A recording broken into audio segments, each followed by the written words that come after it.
एक ऐसा कैरेक्टर जो लुकिज्म में जब भी ऑन स्क्रीन आता है 2 से 3 लोगों की जान लेकर ही जाता है। एक ऐसा कैरेक्टर जिसके पास सिर्फ फिजिक और रॉ पावर है। एक ऐसा कैरेक्टर जिसको किंग स्लेयर बोला जाता है और जो फेमस डायलॉग है कि अगर तुम्हें मुझे हराना है तो कोई जी चांग क्वाक जैसा लेकर आओ, उसने जी चांग क्वाक की भी फाड़ रखी है। वेल अभी तक तो तुम लोग समझ ही गए होंगे कि मैं किसकी बात कर रहा हूँ। मैं बात कर रहा हूँ कैपरॉन किम के नाजायज बेटे कीटे किम की। वेल इस वीडियो में हम बात करेंगे कि कीटे किम एक्चुअल में कितना ज्यादा स्ट्रॉन्ग है, क्योंकि कीटे किम की रीसेंट फाइट्स देखने के बाद मेरे दिमाग में एक चीज आई कि कीटे किम के बारे में मैंने वीडियो कभी बनाई ही नहीं है। तो कीटे किम के बारे में डिस्कस करते हैं एंड बात करते हैं कि कीटे किम की पावर्स क्या हैं, कीटे किम के पास कितनी मास्टरीज हो सकती हैं या फिर कितनी मास्टरीज करंट में हमें दिखाई गई हैं, उन सब के बारे में बात करेंगे। और फिर अगर अभी तक तुमने लुकिज्म के लेटेस्ट और रीसेंट चैप्टर्स नहीं पढ़े हैं तो जाओ पहले जाके पढ़ लो, क्योंकि इस वीडियो में उन चैप्टर से रिलेटेड भारी भरकम स्पॉयलर्स होने वाले हैं। तो with the face follow warning और without any further due video को स्टार्ट करते हैं। ओके, तो सबसे पहले बात करते हैं कीटे किम के पास्ट के बारे में। तो देखो, कीटे किम गैब्रोन किम का नाजायज बेटा है, ये तो हम सभी जानते हैं। और ये भी हम जानते हैं कि वो अपने बाप से कितनी ज्यादा नफरत करता है। इतनी ज्यादा नफरत करता है कि एक बारी को जो सबसे ज्यादा नफरत वाला बंदा है, अगर वो उसके सामने खड़ा हो और गैब्रोन किम उसके सामने खड़ा हो, तो वो गैब्रोन किम को पहले गोली मारेगा। और ऐसा हो भी रखा है, क्योंकि गैब्रोन किम के कातिलों में से एक कीटे किम भी है। एंड वेल अगर देखा जाए तो अगर गैब्रोन किम जैसा बाप अगर किसी का भी होगा तो नफरत करना बनता भी है, क्योंकि इस बंदे ने अपने अकाउंट कहाँ कहाँ खोल रखे हैं इसको खुद भी याद नहीं था। इससे अगर कोई पूछने बैठे कि इसके कितने बच्चे हैं तो लिस्ट बनाते बनाते 4-5 पेपर तो ऐसे ही खत्म हो जाएंगे। बट वेल, गैब्रोन किम की आशिकी को एक साइड रखते हैं, बात करते हैं कीटे किम की। तो देखो, ये तो हम सभी जानते हैं कि कीटे किम बचपन से ही गैंग वॉर और इन सब में एंगेज था, क्योंकि वो मेक्सिको में पला बड़ा है और मेक्सिको में भी टिजुआना में रहता था। और वो सबसे ज्यादा क्राइम वाली सिटी है मेक्सिको में। देखो, मेन बात यहाँ पर ये है कि गैब्रोन किम ने उसको अबैंडन कर दिया था और गैब्रोन किम को आई गेस थोड़ा बहुत अंदाजा होगा कि कीटे किम कैसा बंदा है और कीटे किम आगे जाके कैसा हो जाएगा। इसलिए उसने अर्ली स्टेजेस पे कीटे किम को अबैंडन कर दिया होगा, ये सोचते हुए कि अगर मैं इससे अलग हो जाऊंगा तो शायद ये जानवर कभी भी कोरिया नहीं आएगा, और अगर ये कोरिया नहीं आएगा तो मेरे लोग हमेशा सेफ रहेंगे। क्योंकि हम ये तो जानते हैं कि गैब्रोन किम हमेशा से अपने बंदों को प्रायोरिटाइज करता है, मतलब फिश गैंग वाले लोगों को प्रायोरिटाइज करता है रादर देन हिज बच्चे एंड इवन हिज वाइफ को तो प्रायोरिटाइज करना चाहिए यार। मतलब ओके, तो मैं तुम्हें ये बहुत ही अच्छे से एक्सप्लेन करूंगा, लेकिन उससे पहले याद रखना ये जस्ट एक थ्योरी है, और अगर तुम्हें अच्छी ना लगे तो कोई दिक्कत नहीं है भाई, अच्छी नहीं लगी तो नहीं लगी, मैं तो थ्योरी दूंगा ही ना। एक चीज जो लुकिज्म में काफी ज्यादा पॉपुलर है वो है गैब्रोन किम और उसके घूमने का शौक। ये तो हम सभी जानते हैं कि गैब्रोन किम कितना ज्यादा घूमता था। मतलब गैब्रोन किम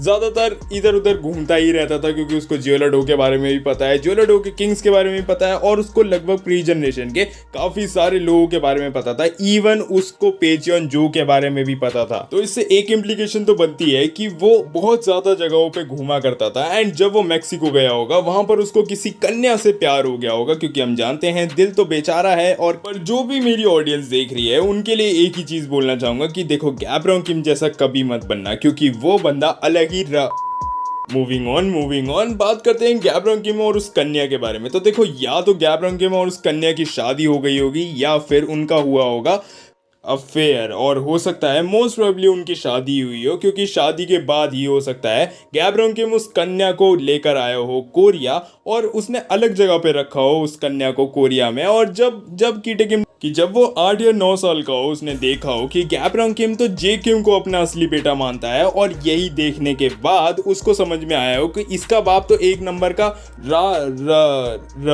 रनर है। ये इसका बाप रन कर जाता है अलग अलग जगहों पे और अलग अलग जगहों पे जाके अकाउंट्स खोलता है। और हो सकता है इसी वजह से इसने जे किम को मारने की कोशिश करी हो या फिर किसी और को मारने की कोशिश करी हो जो गैब्रोन किम के थोड़ा बहुत करीब हो। और इसलिए जिन्योन पार्क ने रीसेंट चैप्टर के अंदर बोला था कि तू अपने अंकल से इतना ज्यादा डर गया कि तू मेक्सिको भाग गया। तो हम ये तो जानते हैं कि जिन्योन पार्क और कीटे किम पहले भी मिल चुके हैं अराउंड बचपने के टाइम पे। मतलब जब कीटे बचपने में था, जिन्योन पार्क के बचपन में तो ऑब्वियसली कीटे किम कहां से ही आएगा। बट हाँ, मोस्ट प्रोबेबली वो कुछ ना कुछ कांड करके जरूर मेक्सिको भागा होगा, और मेक्सिको जाने के बाद उसने लैडर को क्लाइंब करा होगा, वहां जाके अपना नाम बनाया होगा एज इन गैब्रोन किम्स अदर सन। मतलब नाजायज बेटा। या प्रोबेबली एक चीज ये भी हो सकती है कि जब यामाजाकी वालों ने अटैक करा हो कोरिया पे, तो गैब्रॉन्ग किम अपनी फिस्ट गैंग और अपने असली मतलब जेक किम को और अपनी वाइफ को बचाने में इतना ज्यादा बिजी हो कि कीटे किम और उसकी मम्मी के बारे में वो भूल गया हो और कीटे किम की मम्मी मारी गई हो। इसकी मम्मी के साथ कुछ गलत हो गया हो और इसी वजह से ये उससे इतनी ज़्यादा नफरत करता है और उसके बाकी बच्चों से भी, मतलब अपने हाफ सिबलिंग से भी। और यही वजह है कि कीटे इतना ज़्यादा अकेला फील करता है स्टार्टिंग से ही, मतलब बचपन से ही, और इसलिए उसने लैडर को क्लाइंब कर करके मेक्सिको का किंग मतलब मेक्सिको का किंग नहीं, मतलब मेक्सिको में अपना नाम वाम बना लिया और सीरियसली एक बहुत ही ज़्यादा स्ट्रॉन्ग गैंगस्टर बन गया। और जस्ट एक बात सोच के देखो, इसीलिए शायद वो अपने बाप से इतनी ज़्यादा नफरत करता है कि उसका खून करने के बावजूद भी वो चाहता है कि वो अंडरवर्ल्ड वाला एरा वापस लेकर आए। मतलब यामाजाकी सिंडिकेट जैसे पहले कोरिया पे अटैक करा करती थी और बहुत ज़्यादा वॉर्स हुआ करती थी प्री जनरेशन के अंदर, वही वाला एरा वापस लेकर आए। मुझे यही लगता है कि गैब्रॉन्ग किम और कीटे किम की कहानी यही रही होगी, लेकिन अगर ये नहीं भी रही है तो हमें क्या फर्क पड़ता है। हमें एटलीस्ट एक पास्ट का एक ओवरव्यू तो मिल गया हमारी थ्योरी से कि कीटे का पास्ट कैसा रहा होगा, इसलिए वो इतना ज़्यादा क्रूअल है और इसीलिए वो सबसे पहले प्री जनरेशन वालों को निपटाना चाहता है, जैसे टॉम ली, जिनयोन पार्क, और इसीलिए वो इतनी ज़्यादा नफरत करता है स्पेशली फ्रॉम फिस्ट गैंग वाले मेंबर्स। ओके, तो अब बात हो गई है कीटे किम के पास्ट और पास्ट की थ्योरी के बारे में। अब बात करते हैं कीटे किम कितना ज़्यादा स्ट्रॉन्ग इंडिविजुअल है। तो देखो, कीटे किम की पावर का अंदाज़ा तो हमें इसी चीज़ से लग जाना चाहिए कि उसको किंग स्लेयर बोला जाता था, जबकि उसके पास ना कोई पाथ है ना कोई स्पेशल पावर्स हैं। उसके पास ओवरकम फिस्ट भी नहीं है जैसे जेक किम के पास है। जेक किम ने इनहेरिट करी है ओवरकम फिस्ट, कन्विक्शन की मास्टरी है जेक के पास, लेकिन इस बंदे के पास कन्विक्शन की मास्टरी नहीं है। इस बंदे के पास सिर्फ पावर ऑफ डिस्पेयर है। मतलब ये लोगों की उम्मीद छीन लेता है। डिस्पेयर का मतलब होता है कि दूसरे बंदे को इतना ज्यादा फोर्स कर देना कि दूसरा बंदा उम्मीद छोड़ दे किसी भी चीज की। होप एक ऐसी चीज है जो बड़े बड़े लोगों से काफी सारी चीजें करा लेती है, और होप ही एक ऐसी चीज है जो अगर लोग रखें तो लोगों का काफी ज्यादा भला हो सकता है। लेकिन ये बंदा लोगों की जाके होप ही छीन लेता है अपनी डिस्पेयर की पावर से। ये लोगों को इतने मिनिमल एफर्ट से मारता है कि लोगों को ये फील होने लग जाए कि वो इसके सामने कुछ भी नहीं है। जैसे इसने एलाइड के साथ किया था बुसान आर्क के अंदर, इसने वही सेम चीज करी थी जिनरांग और उसकी टीम के साथ। इसने जिनरांग को इतना ज्यादा पावरलेस दिखाया कि मतलब जिनरांग अंदर से फील करने लगा कि वो बहुत ज्यादा पावरलेस है और वो कुछ नहीं कर सकता अपनी टीम को बचाने के लिए।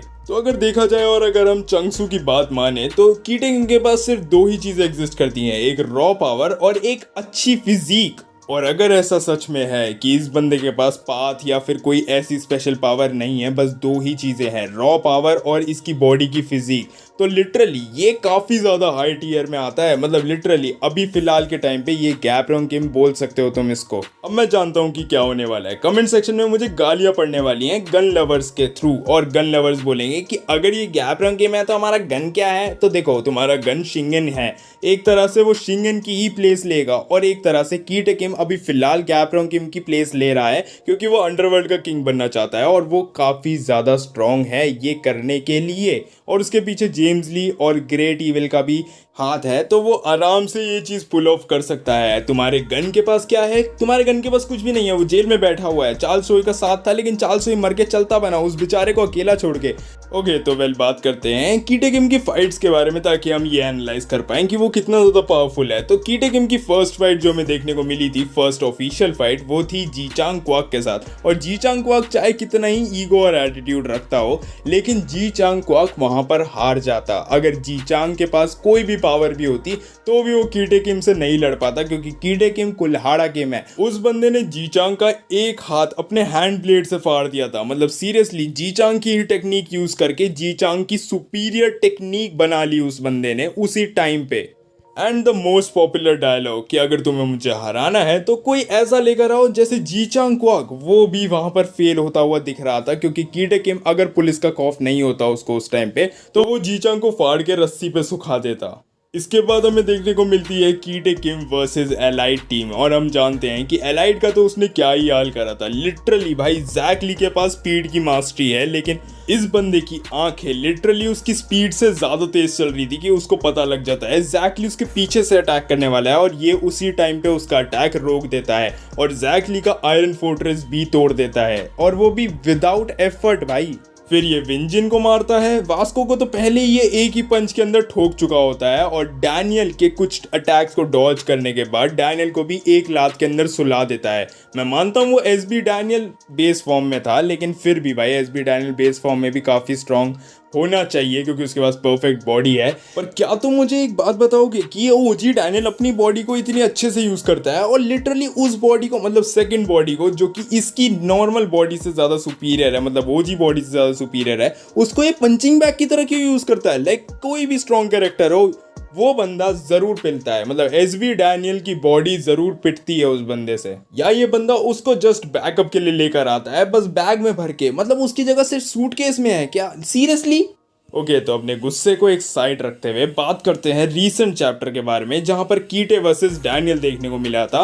और देखो डैनियल ने काफ़ी सारे अटैक्स यूज़ करे थे कीटे के ऊपर, लेकिन कीटे की बॉडी काफ़ी ज़्यादा एंड्योरेंस वाली बॉडी है। ये चीज़ मैं पहले भी बोल चुका हूँ अपनी थ्योरी वाली वीडियो के अंदर कि उसकी बॉडी भी सिमिलर है पेचियन जो जैसी, चाहे वो उतने पीक एंड्योरेंस पे ना हो लेकिन उसका एंड्योरेंस भी काफ़ी ज़्यादा हाई है कि उसको कोई भी अटैक मार लो कोई फर्क नहीं पड़ता इस बंदे को। साथ ही साथ इस बंदे ने डैनियल का पाथ वाला पंच खाया है और ये अभी भी खड़ा हुआ है, उसके बाद भी इसने जिन्योन पार्क से इतनी ज्यादा कुटाई ली है।